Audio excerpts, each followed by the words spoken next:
Fala pessoal, o Google Almeida aqui e eu quero falar com você sobre os principais pontos, que eu gostaria muito de ter aprendido e que não tive ninguém para me ensinar e precisei de 18 anos para aprender e quem sabe eu consiga facilitar a vida de quem está me assistindo aqui no meu canal. Vamos lá então, primeiro ponto, deixa eu ler aqui, eu trouxe uma cola hoje para que eu possa lembrar das principais perguntas, Uma que o pessoal me pergunta bastante, me fala bastante, é a questão de análise de balanço de empresa, Então a pergunta é, como assim, Guga, por que tu não lê balanço, Por que tu não olha para isso? Isso te economiza tempo? O que é que acontece de fato? Bom, na minha cabeça funciona de uma maneira muito simples, o balanço é o mesmo para todo mundo, não tem ali no balanço nada que me traga uma vantagem de informação perante a massa de pessoas. Tem muitas pessoas que gastam muito tempo e energia ali analisando o balanço e vão trazer uma opinião. Eu olho para esse lado, da pessoa que analisou o balanço, que me mostra os seus porquês, que me mostra os seus não porquês. Ela me traz essa percepção, esse diagnóstico. E acaba que eu não olho para o balanço, não gasto essa energia toda, não me tornei um especialista nesse ponto, mas não quer dizer que eu não escute. Não quer dizer que eu não vá atrás de uma informação para me enriquecer e assim eu poder entrar no mesmo nível de informação do que todo mundo tem. Mas eu não tomo decisões pelos balanços, eu tomo decisões pela análise do comportamento do preço no tempo. Então, quando eu consigo entender do balanço, entender da qualidade da empresa, eu sei que em algum momento aquele ativo vai ter uma determinada tendência.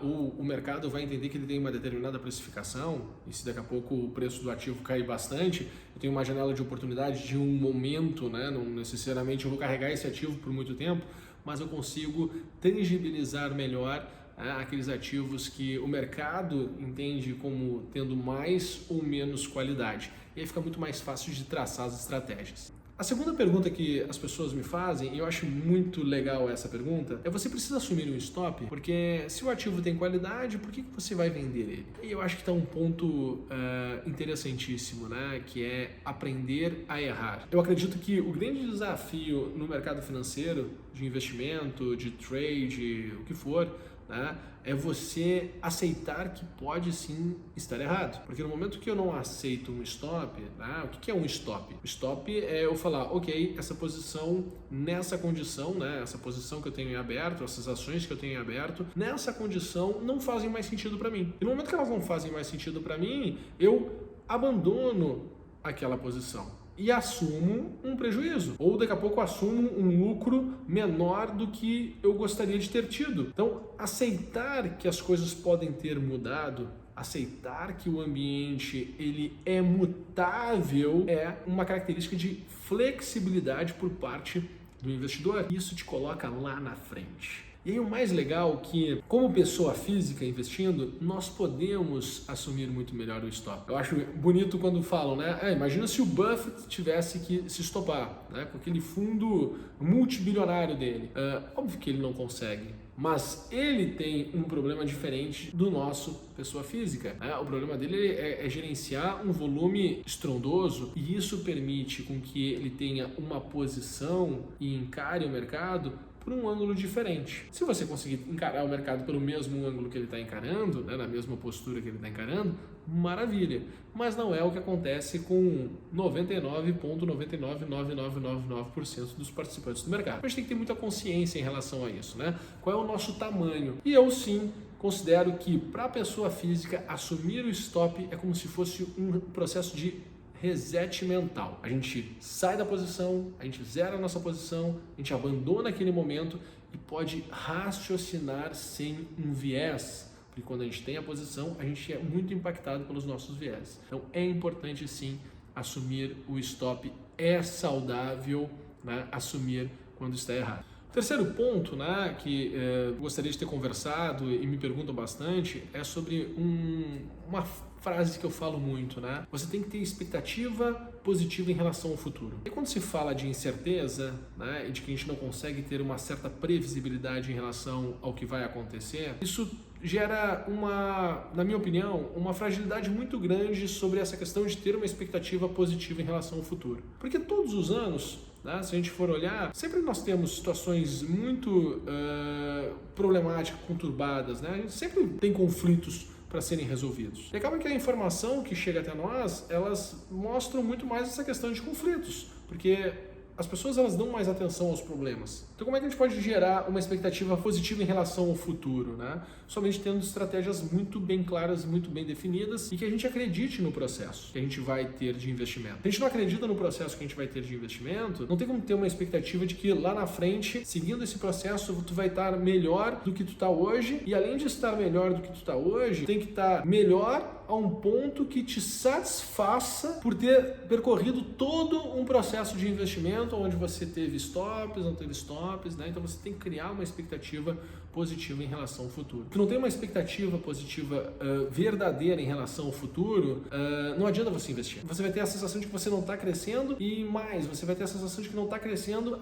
de acordo com aquilo que você gostaria. E aí vai começar a sentir dor, peso e que tudo isso que tu está fazendo não faz muito sentido, né? Não tem uma justificativa cabível. E aí você vai ter uma vontade de parar ou vai estar procurando uma outra alternativa de investimento. Outra pergunta que me fazem bastante é: tome cuidado com o excesso de confiança. Principalmente quando você entra num grupo onde todo mundo está falando sobre um mesmo ativo. É muito engraçado, lá em 2000 se eu não me engano, 2006, teria que ver direitinho o ano que foi descoberto o Poço de Tupi.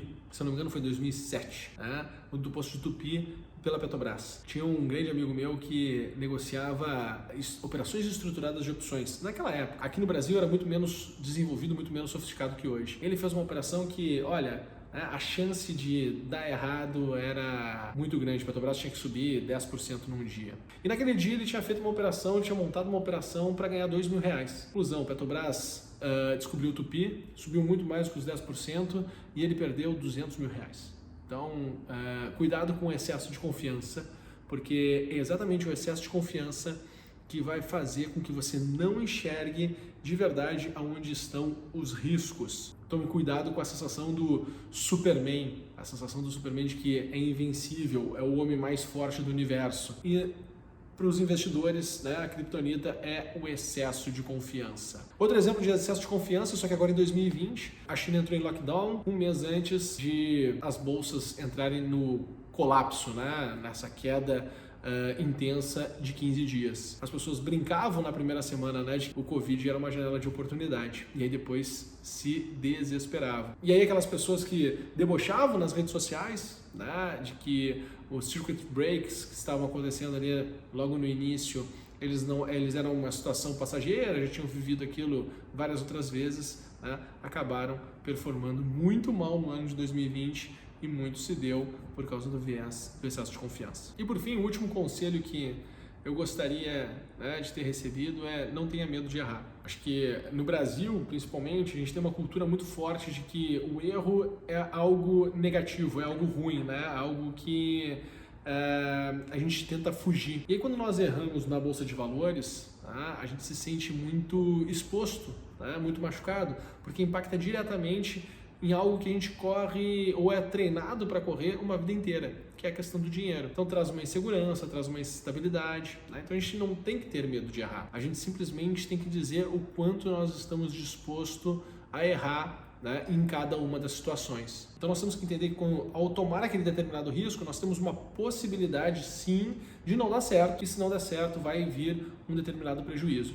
Esse prejuízo não pode fazer com que você quebre, não pode fazer com que você tenha que parar de investir. Pelo contrário, isso simplesmente é um obstáculo dentro de uma jornada muito maior, dentro de um processo muito maior. Então a sua estratégia, o seu plano de ação, ele tem que levar em consideração esses dois pontos com muita clareza. E não é um bicho de 7 cabeças, não é uma magia. Só que aceitar que pode estar errado fere em muitos princípios que nós temos introjetados dentro de nós. A gente precisa aprender a aceitar e faz parte. Errar faz parte do processo. Quem não errar não vai poder aprender. Então, um conselho sensacional que eu gostaria de ter aprendido é: erre, erre, erre, erre, erre e aprenda. Aprenda.